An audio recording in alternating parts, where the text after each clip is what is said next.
Hi, I'm Remic Ensweiler, Prairie Manager at COD. Now we're going to actually do the part where we put the plant into the ground. So this is a further along plant. We transplanted it some 2-3 weeks ago. So its root has had enough time to get sturdier so that it can be more successful in the ground. So this part's pretty simple. All you got to do is kind of carefully shuffle the plant and the soil out from the plastic pot here. So go ahead and set that aside for now. Take your trowel or shovel or whatever you have at home and go ahead and kind of ruffle up the ground a little bit, make it loose. The looser the soil, the better the aeration will be, and the more successful the roots will be.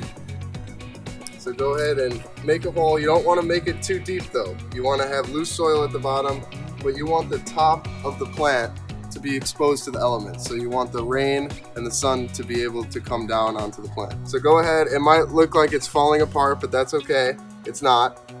And go ahead and set the plant up for success. So put the soil around it real loose and then just water it in and water it every day for that whole season. These perennial plants, they'll come back every year. So all you got to do is water it the first year, and then you don't have to water it after that. If you happen to have mulch and it's available, or even just plant material or leaves, you can put that around the plant, and that'll help retain moisture as well. So that's step 3.